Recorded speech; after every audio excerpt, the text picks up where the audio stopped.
బైరేపల్లి గ్రామంలో ఉన్నాము. శ్రీ సత్యసాయి జిల్లా, ఆంధ్రప్రదేశ్. చాలా గ్రామాల్లో ఉన్నట్టుగానే బైరేపల్లి గ్రామంలో కూడా వ్యవసాయం ముఖ్యంగా చేస్తూ ఉంటారు ఇక్కడ ఉండే గ్రామస్తులందరూ.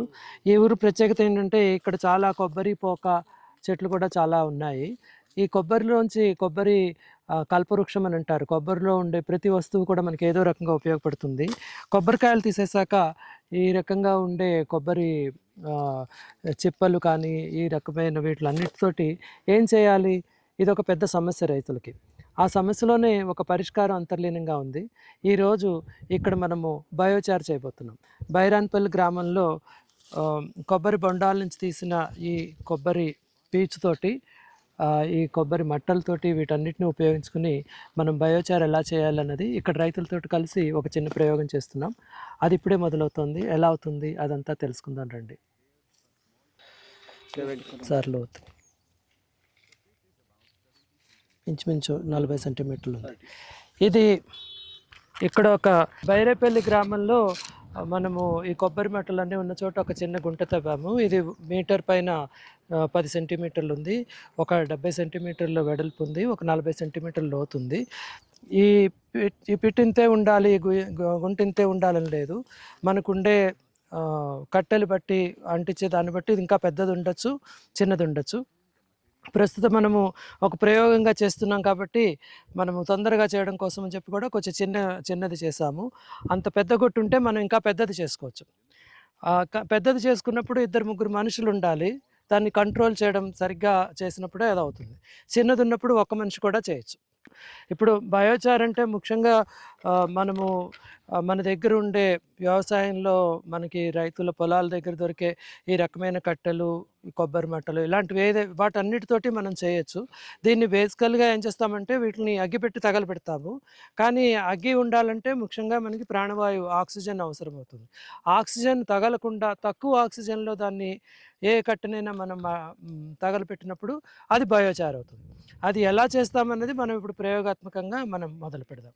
దానికి ముందర మనము ఈ చిన్న చిన్న కట్టెలన్నీ ఇదంతా చితుకులన్నీ ఇందులో పెడతారు. మధ్యలో కొంచెం తొందరగా అంటుకుంటాయి కాబట్టి ముందర మధ్యలో పెట్టండి. సెంటర్కి పెట్టండి.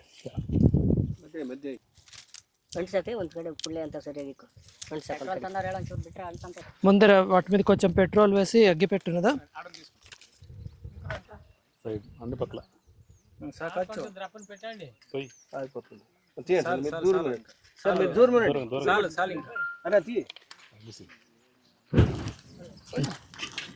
ఉంటుంది. బాగా అగ్గి వస్తుంది.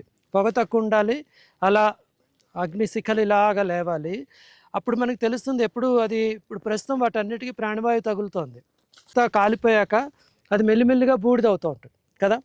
బూడిద అయినప్పుడు మనకి పైన తెల్లగా బూడిద కనబడుతుంది వాటన్నిటి మీద. ఎప్పుడైతే ఆ తెలుపు మనకు కనబడుతుందో వెంటనే ఆ జాగాలో ఈ కొత్తది వేయాలి. ఆ రకంగా దీన్ని మెల్లిమెల్లిగా మనం కొత్తవి దీంట్లో వేసుకుంటూ పోయినప్పుడు అది బూడిద కాదు, కానీ అంటుకుంటూ ఉంటుంది. ఆ వేడికి, తాపానికి అలా లోపలదంతా కూడా ఉడికి ఉంటుంది. పైన వేసిన దానికి ఆక్సిజన్ ఉంటుంది, కింద వాటికి ఆక్సిజన్ తగలదు. ఇవన్నీ ఇలా పూర్తిగా మనం నిండిపోతుంది కాబట్టి కింద వేడిలో ఉడుకుతుంది, అక్కడ ఆక్సిజన్ ఉండదు.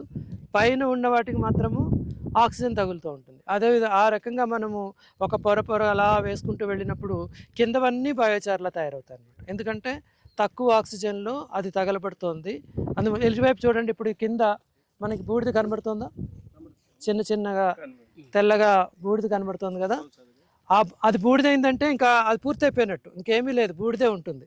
అది బొగ్గుగా మారదు, బయోచార్గా మారదు. ఎప్పుడైతే మనం అక్కడ ఉన్నదో అక్కడ చిన్నది ఆ బూడిదని కప్పేసేలాగా ఇలా వేయాలన్నమాట. అంటే ఏంటంటే ఆ బూడిద ఎక్కడవుతుందో దానికి ఇంకా ఆక్సిజన్ తగలదు.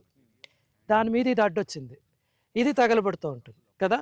కింద ఉన్నదప్పుడు బూడిదగా తయారవుతుంది. ఇప్పుడు చూడండి, ఇక్కడ కూడా తెల్లగా అవుతుంది కదా, బూడిద అయిపోతుంది. దాని మీద మనం అలా వేస్తాం. ఎక్కడైతే మనకు తెల్లగా కనబడుతుందో ఆ తెల్లదనం మనకు కనబడిన వెంటనే అక్కడ దానికి అడ్డుగా ఇది వేయాలి, అంతే. అలా మొత్తం అంతా మెల్లిగా స్ప్రెడ్ అవుతుంది. ఎప్పుడు కానీ మనం గమనించాల్సింది ఏంటంటే అగ్ని శిఖలు అలాగా పైకి రావాలి, పొగ రాకూడదు. ఎప్పుడైతే పొగ వస్తుందో అది తగలబట్టలేదు, టెంపరేచర్ అంత ఎక్కువగా ఉండట్లేదు అనమాట. ఇప్పుడు బాగా సెగ వస్తుంది. అది తెల్లగా అయిపోతున్నప్పుడు కొత్తది వేయాలంతే, అంతే. అంచేత మనకి బాగా పెద్దది ఉన్నది అనుకోండి, 2-3 గమనించే వాళ్ళు ఉండాలి. ఒకళ్ళు అటువైపు నుంచి చూడాలి, ఒకళ్ళు ఇటువైపు నుంచి చూడాలి. అప్పుడు తొందరగా అవుతుంది. చిన్నది ఉంటే ఒకళ్ళు కూడా చేసేసేయచ్చు. ఇవన్నీ ఏర్పాటు చేసుకుని కరెక్ట్. ఇవి వెంటనే బూడిదైపోతాయి, వెంటనే కాలిపోతుంది, తగిన ఉష్ణోగ్రత రాదు. ఒక్క నిమిషం ఆగండి, కాలనివ్వండి, శిఖ రానివ్వండి. పొగ వస్తుంది కదా, పొగ వచ్చిందంటే అది సరిగ్గా ఉష్ణోగ్రత రావట్లేదని. కొంచెం అలా అగ్ని ఎలా రావాలి, పొగ అసలు యాక్చువల్లీ మన మొహానికి కూడా పొగ తగలదు, అలా చేయాలన్నమాట. అప్పుడప్పుడు మనకి ఏమవుతుందంటే బాగా గాలి ఉన్నప్పుడు అలాంటప్పుడు మొత్తం అంతా ఆరిపోతుంది కూడా. అప్పుడు మనం ఏం చేయాలంటే మళ్ళీ కొంచెం పెట్రోల్ వేసి మళ్ళీ తగలపెట్టాలి. ఇప్పుడు జరుగుతున్నది ఏమిటంటే, కింద మనం ఇదివరకు పెట్టినవన్నీ ఆ వేడికి ఉడుకుతున్నాయి, కానీ వాటికి ఆక్సిజన్ లేదు, పైనే ఆక్సిజన్ తగులుతుంది. ఆ కింద ఉన్నవన్నీ బయోచార్లా తయారవుతున్నాయి, పైన ఉన్నవి మాత్రం తగలబడుతున్నాయి. అవి కూడా కొంతసేపు పోయాక అవి కూడా బయోచార్ అవుతాయి, ఎందుకంటే వాటిపైన మనం ఇంకొకటి వేస్తాం. అలా వేస్తూ ఉంటాం. ఇక్కడ చూడండి, ఇక్కడ తెల్లబడింది అంటే ఏంటంటే అది కట్టె నుంచి మనకి బూడిదైపోయే స్థితికి వస్తుంది, కాబట్టి దానిపైన ఇంకొకటి వేసేస్తాం. చూడండి గబగబా వేసేస్తే మళ్ళీ పొగ వస్తుంది. ఎక్కువ పొగ వస్తే మనకి సరైన టెంపరేచర్ దొరకదు. ఇటువైపు చూసారా, ఇక్కడ తెల్లగా కనబడుతుంది కదా, అక్కడ ఒకటి వేయండి. అక్కడ కరెక్ట్. ఒక్క నిమిషం ఉందాము, పొగ బాగా వస్తుంది. అస్సలు తేమ ఉండకూడదు. యాక్చువల్లీ తేమతోటి చేసే పద్ధతి అది వేరేగా ఉంది, కానీ అదేంటంటే మనకి సరైన టెంపరేచర్ రాదు. అప్పుడప్పుడు కింద ఎలాగా బూడిదైపోతుంది, దాన్ని మనం కంట్రోల్ చేయలేము, మిగతాది అవుతుంది అంతే. ఇప్పుడు ఏ పరిస్థితిలో కూడా టెంపరేచర్ ఇలా ఉండాలి. చూసారా శిఖలు ఎన్ని వచ్చాయో, ఆ రకంగా మనకి మండుతూ ఉంటే గబగబా అయిపోతుంది. ఇప్పుడు ఏంటంటే ఇది వరకు మనం 10 నిమిషాల క్రితం వేసినవి బయోచార్ కింద మారుతోంది, పైదున్నది మామూలుగా ఎండుతోంది అంతే.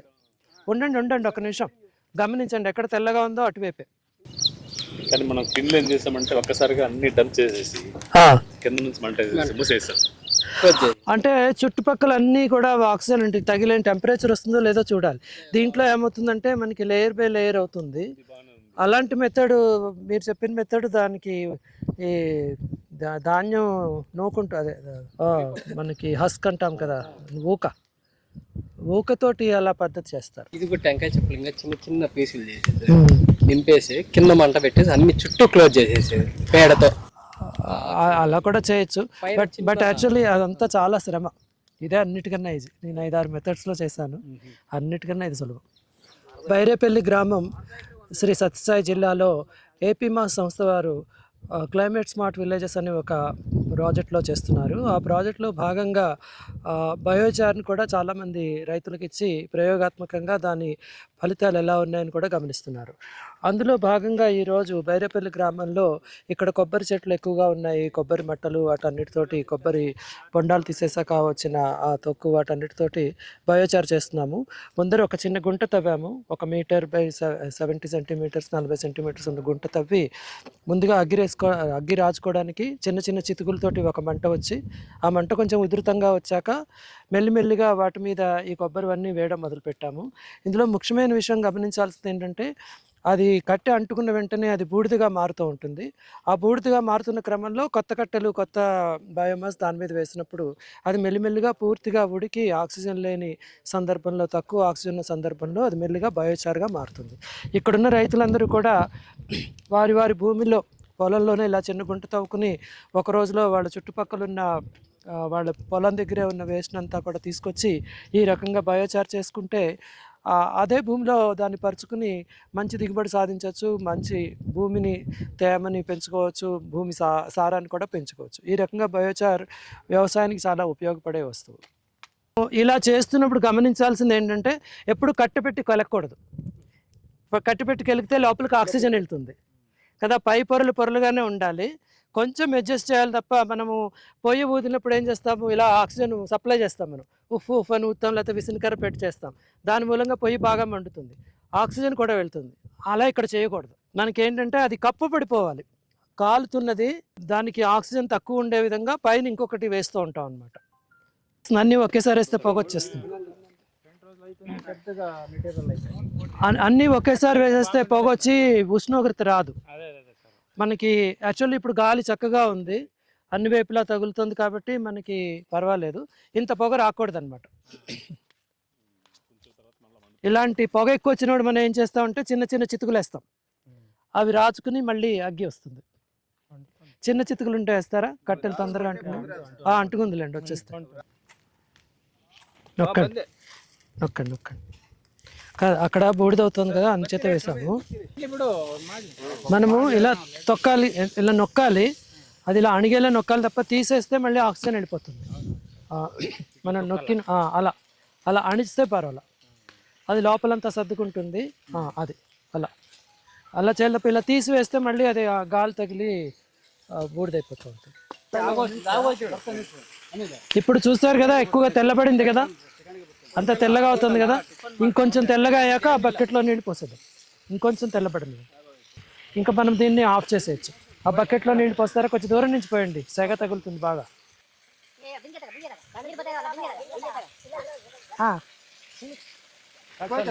పోసే, జాగ్రత్త, దూరంగా ఉండండి.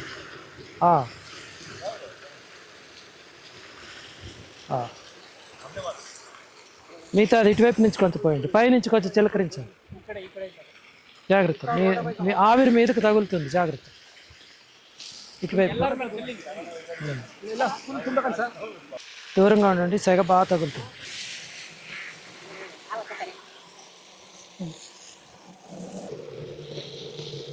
ఇందులో నీళ్లు బాగా ఉంటే ఇంకా బూడిద అవ్వదు, నీళ్లు బాగా పోయాలి.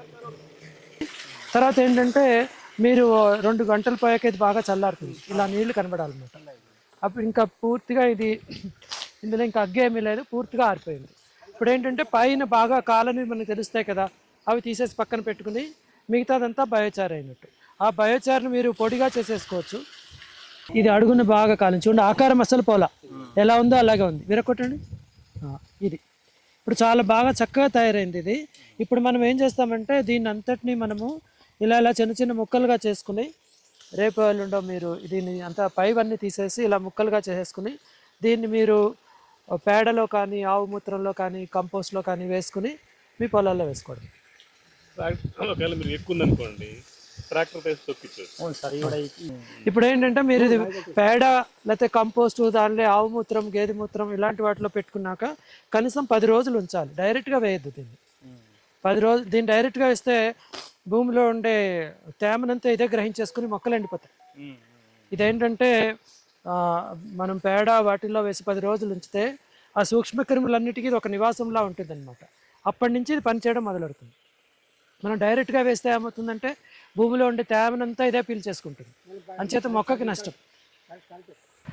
నమస్తే, మీ పరిచయం చేసుకుంటారా? మీ పేరు, ఊరు? చేసుకుంటాం సార్. మా పేరు సన్నీరప్ప సార్, మాది బైరపల్లి గ్రామము. ఏపీ మాసోళ్ళు మాకి వ్యవసాయం గురించి అనుభవము చేస్తున్నారు. కొన్ని ప్రాజెక్టు తరఫున మాకి జీవామృతం చేసేది, బోర్ రీఛార్జ్ చేసుకునేది, బయోచార్ కూడా ఇచ్చినారు. బయోచార్ ఇచ్చినప్పుడు మేము పంటకి వేసినాము. పంటకి వేసినాక అది పంచు మాదిరిగా తేమని పెట్టుకొని మాకి పంట ఒక 10 రోజులకి నీళ్ళు ఇవ్వాలా అంటే ఇది బయోచార్ వేస్తే ఒక 12 రోజులకి నీళ్ళు ఇడుకోవచ్చు. ఒక 2 రోజులు ఆదా పెట్టుకుంటుంది. మా గ్రామాల్లో ఒక అతను సిడ్లప్ప అని టెంకాయ వ్యాపారం చేస్తుంటే సార్, అతనిది టెంకాయ చిప్ప వేస్ట్ అవుతుండే, డొక్కలంతా వేస్ట్ అవుతుండే. దానికి మాకి గమనకు వచ్చింది, ఇది మేము కూడా బయోచార్ ఇది వేస్ట్ అవుతుంది కదా, అది మేమే బయోచార్ చేసుకుంటే బాగుంటుంది కానీ అని మేము ఏపీ మాస్ సిబ్బందిని అడుగుతాయి సార్. శిక్షణ ఇచ్చేదానికి వచ్చినారు. మాకు ఇంతసేపు శిక్షణ ఒక 8 గంటల నుంచి 11 గంటల వరకు శిక్షణని నేర్పించినారు. శిక్షణ నేర్పించేదానికి మాకు కూడా సంతోషమైంది. అది ఈజీ మెథడ్, మేము కూడా అది బయోచార్ ఈజీగా చేసిస్తామని ఒక సంతోషంతో మేము చెప్తున్నాం సార్. మేము పంటకు కూడా వాడుకొని తిరిగి మళ్ళా రీచైల్లో చేసేదానికి కూడా కృషి ఎవరికైనా కావాలంటే మీరు ఇవ్వగలుగుతాం సార్. కొబ్బరి డొక్కతో చేసిన బయోచారు చాలా సఫలంగా పూర్తయింది ఈ గ్రామంలో చేసిన ప్రయోగము. ఇక్కడుండే రైతులకి ఈ బయోచారు సులభంగా ఎలా చేయాలి, ఒక గుంట తవ్వుకుని రకరకాల దశల్లో దాన్ని ఎలా గమనిస్తూ చేయాలన్నది ఒక చిన్న శిక్షణా కార్యక్రమం అయింది. ఈ రకంగా ఉండే కొబ్బరి డొక్క బయోచార్లా మారి ఈ రకంగా అయింది. ఇది మెత్తగా తయారయ్యి రైతుల పొలంలో ఎలా వేసుకోవాలన్నీ కూడా వారికి వివరించాము. ఈ రకంగా ప్రతి గ్రామంలో కూడా ఆ గ్రామంలో లభించే వ్యవసాయం పూర్తయ్యాక ఫలసాయం వచ్చాక మిగిలిన పదార్థాలు బయోమాస్ తోటి ప్రతి గ్రామంలోనూ రైతులందరూ బయోచార్ చేసుకుని వాళ్ళ పొలాలకి వాళ్ళ మట్టి బాగుపడడం కోసం, మట్టి సారం పెరగడం కోసం ఉపయోగించుకోవచ్చు.